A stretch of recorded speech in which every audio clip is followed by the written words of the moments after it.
اللهم صل على سيدنا محمد يا رب صل وسلم دائما ابدا على حبيبي. حدیث میں آتا ہے کہ ایک بزرگ تھے پچھلی امتوں میں، نماز پڑھ رہے تھے، ان کی ماں نے ان کو نماز کے دوران بلایا. وہ پریشان ہو گئے کہ ایک طرف میری نماز ہے اور ایک طرف ماں کا تو پکار کا جواب دینا ہے.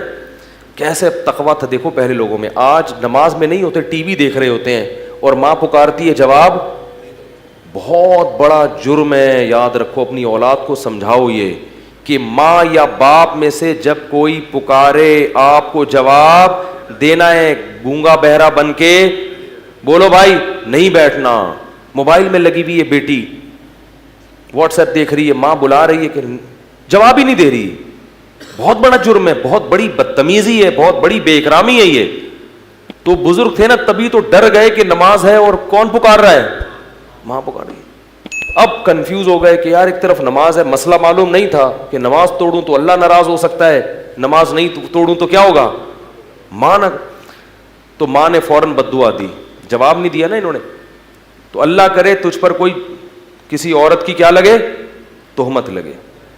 کتنی بڑی ہو. خواتین کی زبانیں، نبی صلی اللہ علیہ وسلم نے جو فرمایا نا کہ عورتیں جہنم میں مردوں سے زیادہ ہوں گی، اس کی بڑی وجہ کیا ہے؟ زبان. چھوٹی چھوٹے معاملات کو بہت کیا کر دیتی ہیں؟ بڑا بنا دیتی ہیں. بہت بڑا لان تان بہت کرتی ہیں.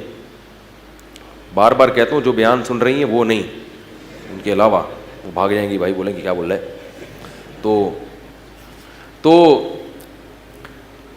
اب کیا ہوا کہ وہ جب بزرگ پہ تہمت لگی ہے، وہ جب بددعا دی انہوں نے، کچھ وقت کے بعد کیا ہوا، ایک عورت کے بچہ پیدا ہوا جو بغیر باپ کے یعنی زنا سے. اب لوگوں نے اس کو پکڑ لیا، بھائی تیری تو شادی نہیں ہوئی، تجھے بچہ کیسے پیدا ہوا؟ تو اس نے فوراً تہمت لگا دی اس بزرگ پہ، جھوٹی تہمت. اس یہ جو صوفی بنا پھرتا ہے نا، ایسے نماز روزے میں لگا ہے ہر وقت، یہ ہے.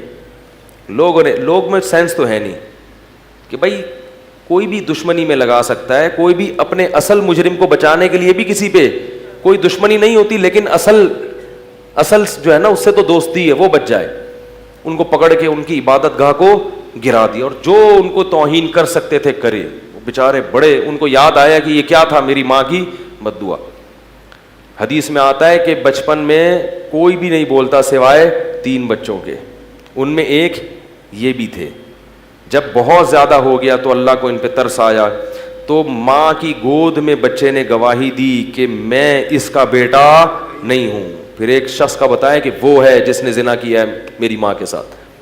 پھر لوگوں نے اور زیادہ عقیدت میں ہاتھ پاؤں چومنا اور کہا کہ ہم سونے کا بنا دیں گے آپ کا محل. انہوں نے کہا نہیں، سونے کا نہیں، مجھے مٹی کا ہی بنا دو.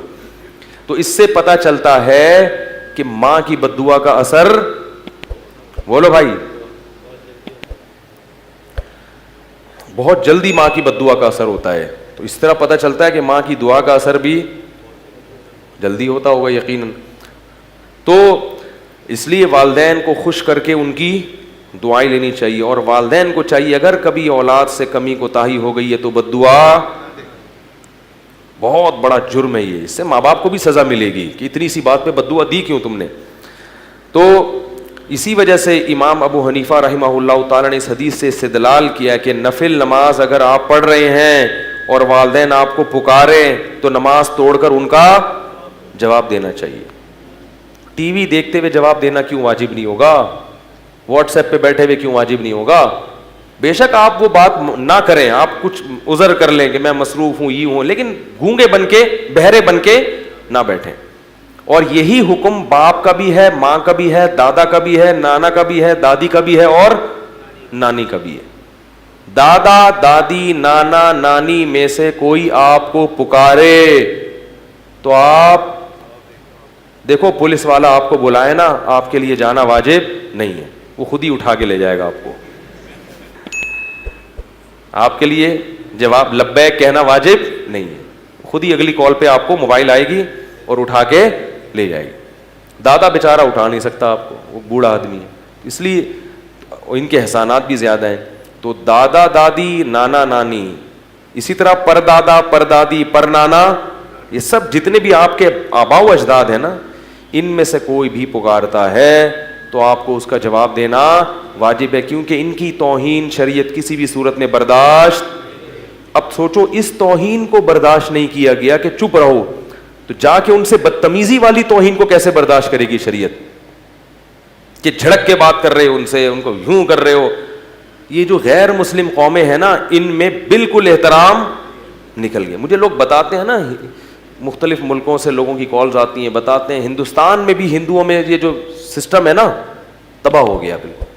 پہلے ہندوؤں کا بھی فیملی سسٹم کچھ اچھا تھا, کچھ تھوڑا سا بوڑھوں کا احترام تھا, وہاں بھی کیا ہو گیا, ختم.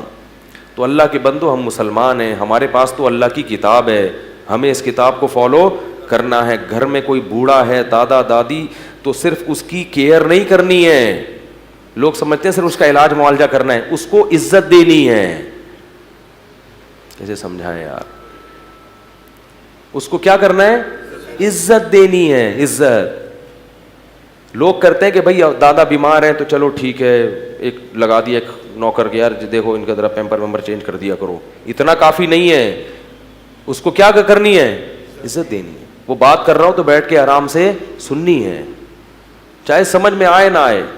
تو یہ بڑا مسئلہ ہے کہ آج گھر میں بوڑھوں کی عزت ختم ہو گئی ہے. یہ بہت خطرناک بات ہے, اس پر اللہ کی طرف سے عذاب آئے گا, دنیا میں بھی اور آخرت میں بھی. اور یہ عذاب کم ہے کہ پھر اپنے بچے نہیں پوچھتے, پھر ایسے پڑے ہوئے ہوتے ہیں بوڑھے. اولڈ ہاؤس ہمارے ملک میں بھی کھلنا شروع ہو گئے, جہاں اولاد نے اپنے بوڑھے والدین کو چھوڑ دی. مفتی طارق مسعود صاحب کے بیانات سننے کے لیے youtube.com/مفتی طارق مسعود کو سبسکرائب کریں, اور اگر آپ لائیو ویڈیو کو کبھی بھی مس نہیں کرنا چاہتے ہیں تو سبسکرائب کرنے کے بعد بیل آئیکن پہ کلک کرنا مت بھولیں. جزاک اللہ.